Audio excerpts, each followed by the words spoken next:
Hey everyone, Win here. Welcome back to my channel. Today we're going to be covering the do's and don'ts of watercolor. So if you're a beginning watercolorist, then you don't want to miss out on this video. Let's get into it. Okay, so the first thing you don't want to do is to push down as hard as you can into your brush so you lose all of its form. There are some techniques where you push down a little bit harder, but for the most part, trying to push down and ruining all the bristles of your hair is not ideal. So you constantly want to make sure that all the hairs are going in the same direction. Sometimes I'll use some old brushes that are just all frayed for certain techniques, maybe some grass and some different areas, but for the most part, I'm never pushing straight down onto the brush. Okay, so that's the first thing. And the second thing is cleaning. When you're cleaning your brush, always a good idea to use organic soaps, really soft soaps that won't hurt the hair. Just think of your own hair and how you don't want it to kind of lose its shape, and you don't want to tear out all of the fibers. So you constantly want to reform it when you're using the soap. You put a little soap on here and you just push outward to keep all the hairs. You never go against the grain. Okay, so that's how you clean it. So that's a do and a don't. So that's number two.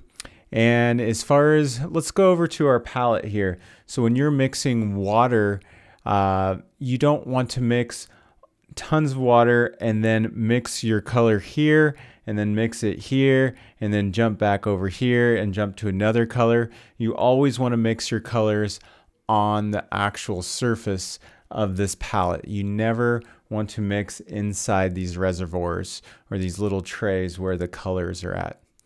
Okay, so that's a do and a don't. Make sure you're going inside these trays to mix your color.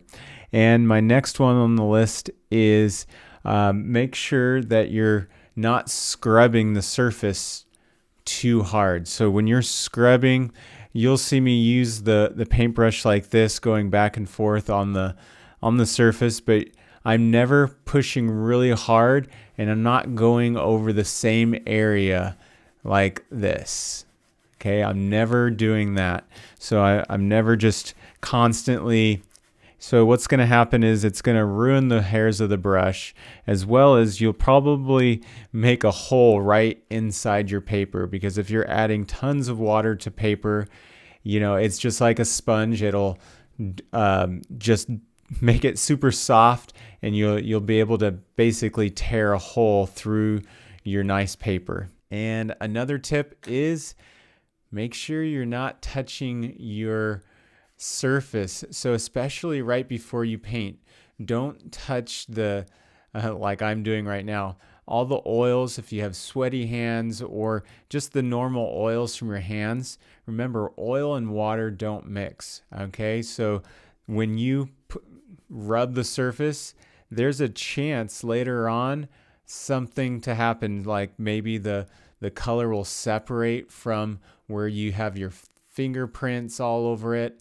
And later down the road something could happen, but if you touch it a ton, it's not as good for the water to absorb, because it's going to be hard to get past your oily surface there. And another one is make sure that you draw lightly. I like to use a 2H pencil when I'm drawing out my sketches. Only do the outline sketches of your drawings and put a few details in. You don't need to put in a ton of detail for watercolors. You want the watercolor to do all of the talking, okay? There are cases where I'll do detailed pencil lines, but and use pen and ink for some sketches, and that's the line and wash technique. But for the most part, I'm not going to be pushing down really hard with pencils, so you'll be able to see all your pencil lines through your watercolor. And when you're erasing, remember, this is paper, so eventually you'll tear through the paper. It's okay to erase here and there. Use a light, I like to use a white eraser, And make sure you're just going very lightly because you're taking off the top layers of all of the paper when you're doing that. So make sure you're going real light. Are you a person that really loves to erase and you erase and you erase and you have all these little leftover crumbs from the eraser? Well, I definitely have a great tool for you. It is a mini vacuum cleaner, and it goes on your desktop and it sucks up all of those, and I'll demonstrate it for you. So you turn it on right here and you can hear the little motor, and look how well this cleans up your page. So I highly recommend, and I'll put this link in the description so you can check it out. And I've enjoyed it. It literally, you just open it right up and you can see all of the different things that all the erasers that you've collected. And pencil, if you're doing a lot of pencil drawings, this is a perfect tool for you.